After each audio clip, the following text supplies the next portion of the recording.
Déclaration des chefs de confession religieuse sur la situation sociopolitique du pays.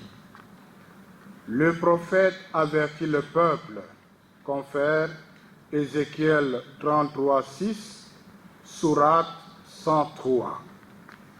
Nous, chefs de confession religieuse, membres de la plateforme réunis au centre interdiocésain du 23 au 24 janvier 2020, dans le cadre de notre collaboration, nous sommes penchés, entre autres, sur la situation actuelle de notre pays que nous jugeons préoccupante et avons décidé de faire cette déclaration pastorale. Le 30 décembre 2018, le peuple congolais s'est clairement exprimé par la voie des urnes en faveur d'un changement de gouvernance dans l'espoir de voir améliorer ses conditions de vie. Une année après, nous sommes heureux de constater quelques avancées pour lesquelles nous félicitons et encourageons toutes les personnes et institutions impliquées, particulièrement la coalition au pouvoir.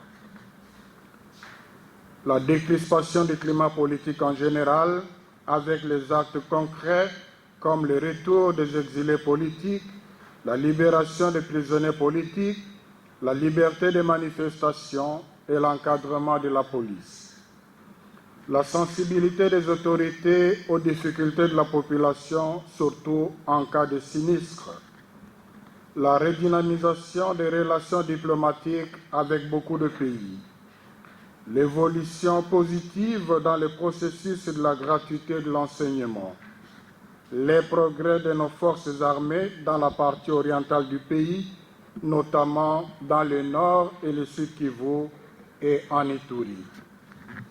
Par ailleurs, le pays fait face aux grands défis qui, s'ils ne sont pas affrontés de façon responsable, le changement que le peuple congolais a souhaité de tous ses voeux restera un vain slogan.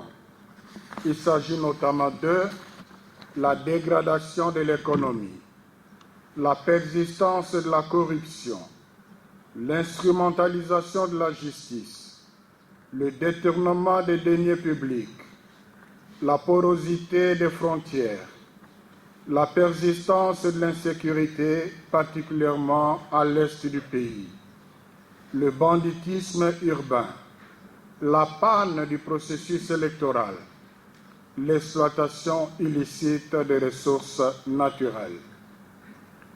S'il est vrai qu'en une année, on ne peut pas tout changer, notre préoccupation est d'autant plus grande que les alliés de la coalition au pouvoir qui sont censés travailler dans la cohésion pour faire face à ces défis s'illustrent surtout ces derniers temps par des querelles et des disputes de nature à compromettre la chance du décollage du pays. L'escalade verbale commencée par les militants est montée au niveau des animateurs politiques et pire encore, elle atteint les animateurs des institutions. Nous en appelons au calme, à la modération dans le langage et au sens de responsabilité de tous les acteurs sociopolitiques. En outre, nous comptons rencontrer à tour de rôle les animateurs des institutions étatiques et d'autres personnalités en vue de partager notre vision et apporter notre contribution pour l'avènement d'un Congo prospère. À cette étape de parcours, nous invitons les alliés au pouvoir à évaluer l'impact de leur coalition dans la vie des Congolais et de tirer courageusement des leçons pour l'intérêt supérieur de la nation. Nous demandons à la population d'invoquer sans cesse dans la prière les grâces de l'Éternel sur notre pays, de rappeler aux autorités par de voies légales leurs attentes légitimes et de ne pas céder à des manipulations politiciennes. Que Dieu bénisse la République démocratique du Congo et son peuple. à la signature tous les chefs de 8 confessions religieuses formant la plateforme. Je vous remercie.